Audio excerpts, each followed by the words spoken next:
রবিবার গভীর রাতে ইরানি বাহিনী তাদের চলমান সামরিক অভিযান অপারেশন ট্রু প্রমিস 4-এর ৭৫তম ধাপ সফলভাবে সম্পন্ন করার দাবি করেছে।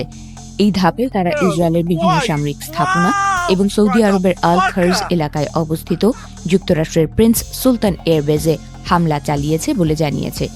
ইরানি বাহিনীর এক বিবৃতিতে বলা হয়, এই অভিযানটিতে উন্নত ব্যালিস্টিক ক্ষেপণাস্ত্র ব্যবহার করা হয়েছে। তাদের দাবি ক্ষেপণাস্ত্রগুলো নির্ভুলভাবে নির্দিষ্ট লক্ষ্যবস্তুতে আঘাত এনেছে। নির্দিষ্ট গোয়েন্দা তথ্যের ভিত্তিতে ইসরায়েলি সেনাদের নতুন মোতায়েন এবং বিভিন্ন গোপন অবস্থানকে লক্ষ্য করে এই হামলা চালানো হয়েছে।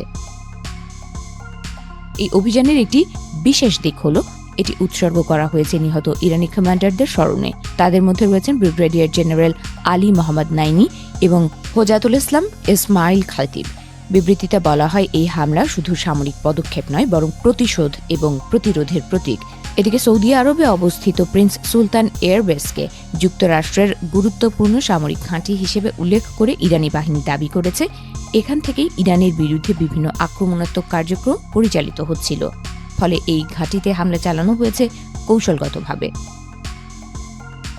ইরানি বাহিনী আরও হুঁশিয়ারি দিয়ে বলেছে, ইসরায়েলি ও মার্কিন বাহিনী তাদের নজরদারির আওতায় রয়েছে। তারা অভিযোগ করেছে, ইসরায়েলি সেনারা নিজেদের বাঁচাতে বেসামরিক এলাকাগুলোতে লুকিয়ে থাকার চেষ্টা করছে, তবে এই ধরনের কৌশল তাদের রক্ষা করতে পারবে না।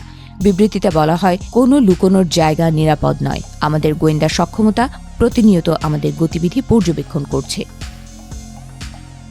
এই ধারাবাহিক হামলার পেছনে রয়েছে সাম্প্রতিক এক বড় সংঘাতের সূত্রপাত। গত ২৮ ফেব্রুয়ারি ইরানের ভেতরে চালানো বিমান হামলায় দেশটির বেশ কয়েকজন শীর্ষ সামরিক কর্মকর্তার মৃত্যু হয়। সেই ঘটনার জবাব হিসেবেই ইরান প্রায় প্রতিদিনই ক্ষেপণাস্ত্র ও ড্রোন হামলা চালিয়ে আসছে বলে জানা গেছে। বিশ্লেষকরা বলছেন, এই সংঘাত ক্রমেই বড় আকার ধারণ করছে এবং এতে পুরো মধ্যপ্রাচ্যের নিরাপত্তা পরিস্থিতি হুমকির মুখে পড়তে পারে।